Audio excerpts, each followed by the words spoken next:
Zdravo svima, ja sam Kristina i dobrodošla u još jednu epizodu Feminističke kuverice. Danas ćemo praviti štenokle i pričat ćemo o ženskom telu i ženskom zadovoljstvu. Ali na prvo mesto autonomiji našeg tela i zašto nam je toliko teško da uživamo u hrani kada nas uče da umesto užitka volimo zamka.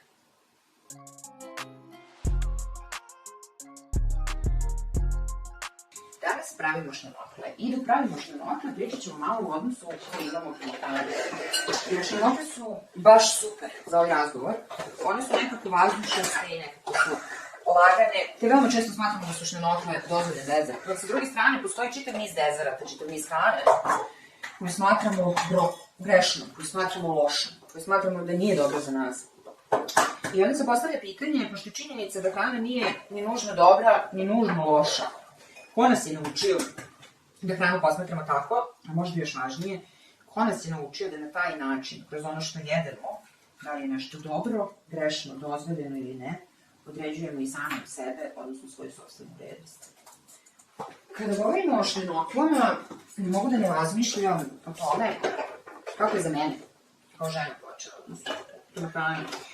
I ono što je ključno je da generalno kada razmišljamo o devojčicama i odnosu prema hrani koje oni imaju, jednostavno taj odnos prema hrani nije nastao iz gladi.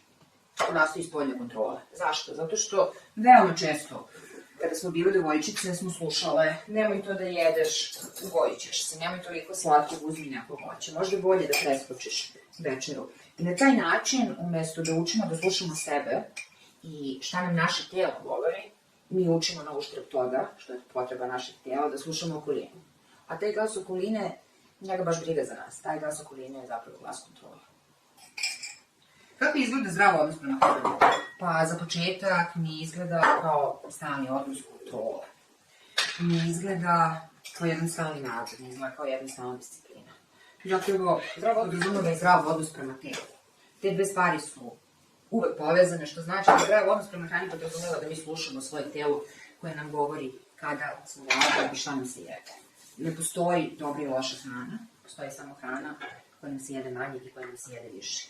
A za odnos prema hrani i ovaj put ključna je umerenost. To ne znači da mi ne brinemo o sebi. Brinemo.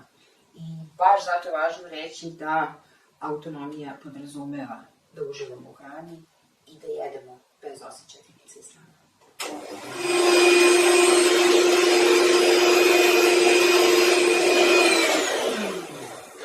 Za mene je važno da zapamtimo da uživanje nije moralni pad. Nije problem voleti strukturu, ukus, slatkoću, uživati u svemu tome. Problem je kada ta kontrola bude nametnuta i kada smo kroz tu kontrolu naučeni da je zadovoljstvo nešto što mora da se zasluži. Bilo da je reč o zadovoljstvu u hrani, bilo da je reč o zadovoljstvu u telu, bilo da je reč o bilo kom drugom zadovoljstvu. I mislim da je zato izuzetno važno da zapamtimo da se zadovoljstvo ne zaslužuje. Kada pričamo o hrani i o telu, apsolutno je nemoguće da ne pričamo o tome kako hrana utiče na to kako percipiramo svoje telo. Veoma često hranu posmatramo kao nagradu ili kaznu. A istina je da hrana nije ni nagrada, ni kazna, nije nešto što omogućava da preživimo. Dodatno, kroz ovu disciplinu, kroz ovaj ceo projekat discipline, naše telo prestaje da bude naše telo, prestaje da bude nas. Deo nas zapravo postaje jedan poligon za disciplinovanje i za kontrolu. Problem nije u dezertu. Problem je u kulturi koja nas uči da uživanje u dezertu moramo da zaslužimo. Moja ideja je da uživanje u hrani, kao i svako drugo uživanje, jednostavno vratimo iz prostora kontrole u prostor ljubavi. A šta to znači da govorimo o hrani? To ne znači da mi treba da jedemo protiv sebe, ali ne znači da treba da jedemo protiv svog uživanja. Štenokle su lepe, slatke, vazdušaste, ali ova epizoda zapravo nije o njima.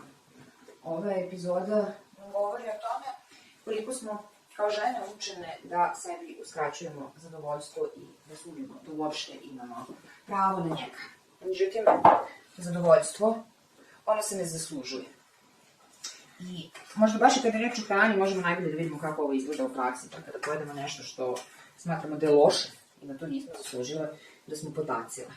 Međutim, ako bih mogla da ostavim jednu misao sa kojom ćete izaći iz ove epizode, voljela bih da to bude činjenica da telo nije test karaktera, odnosno da hrana nije test karaktera, da telo nije nešto što treba stalno popravljati, te da uživanje nije nešto što se zaslužuje. Ja sam Kristina, danas smo pravične nokle, a ovo je bila još jedna epizoda feminističke kuvarice.